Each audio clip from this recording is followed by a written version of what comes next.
মাতার অনুগত ছিলাম, যখন তাদের কথা মানতাম, তাদের কথা শুনতাম, তারা আমাদেরকে দ্বীনের পথে চালায় নাই, দ্বীন শিখায় নাই। কাজী আজকে জাহান্নামে দিবা, আমাদের চাইতে তাদেরকে দ্বিগুণ শাস্তি দাও, আর তাদের ঘাড়ের উপরে পাড়া দিয়া তারপরে জাহান্নামে যাব। জোরে বলেন নাউজুবিল্লাহ। এজন্য সন্তানকে ইসলামের পথে পরিচালিত করা এটা আপনার জন্য ফরজ, ঠিক কিনা জোরে বলেন। ইসলামিক জ্ঞান শিখানো, কোরআন শিখানো এটা আপনার জন্য ফরজ, ঠিক কিনা জোরে বলেন। জীবনে কোনোদিন নামাজের উপদেশ দেন নাই, কোরআন শিখান নাই, এখন বয়োবৃদ্ধ পিতামাতার কথা শুনতেছে না, পিতামাতাকে গালিগালাজ করে, আর বলেন সন্তান নষ্ট হয়ে গেছে, ঠিক কিনা জোরে বলেন। পিতামাতার দোষ আছে না নাই? সর্বপ্রথম আপনি এই উপদেশগুলো সন্তানকে দিবেন যখন সন্তান বাধ্যগত, এই ছোট অবস্থায় বিদ্রোহ করবে না। ওই সন্তান বাধ্যগত যখন আছে আপনি নামাজের উপদেশ দিবেন। আর দ্বিতীয় নম্বরে রব্বে কারিমের দরবারে হাত বাড়ায় বলবেন, আল্লাহ তাআলা আমার এই সন্তানটাকে তুমি ঈমানওয়ালা আমলওয়ালা হিসেবে কবুল করে নাও, ঠিক কিনা জোরে বলেন। হুজুরের কাছে দোয়া চাই, হুজুর আমার ছেলেটা যেন বড় হাফেজ হয়, বড় আলেম হয়। ও আমার আব্বা জানের আয়াতে দোষের কিছু না, অবশ্যই হুজুরের কাছে দোয়া চাইবেন, কিন্তু হুজুরের দোয়া কবুল হইতেও পারে, নাও হইতে পারে।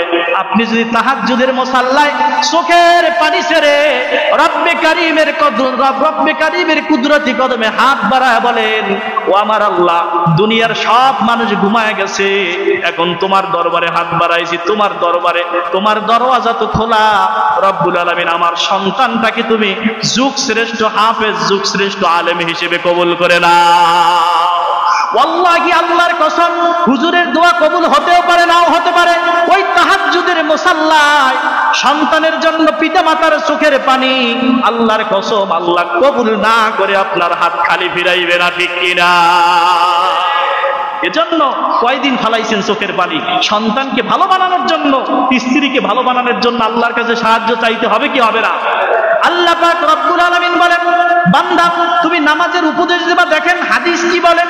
সন্তানের বয়স 7 বছর হয়ে গেছে, হাত ধরে নামাজে নিয়ে যাও, অভ্যস্ত করো, নামাজে নিয়ে যাও, নামাজে নিয়ে যাও। এরপর 10 বছর যখন হয়ে যাবে, এখন আর শুধু নির্দেশ নয়, নামাজ না করলে তাকে প্রহার করতে পারো। জোরে বলেন ঠিক কিনা? নামাজ না পড়লে এখন তুমি মারতে পারো চাইলে। কাজী সাধ্য উদ্বুদ্ধ করতে হবে সন্তানগুলোকে।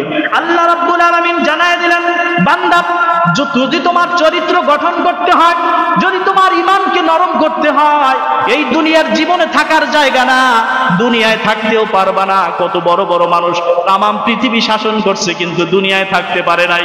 কত মানুষ কত মানুষের উপরে জুলুম করেছে, নির্যাতন করেছে, সম্পদের অহমিকা করেছে, অহংকার করে জমিনে চলেছে। আজকে দেখা যায়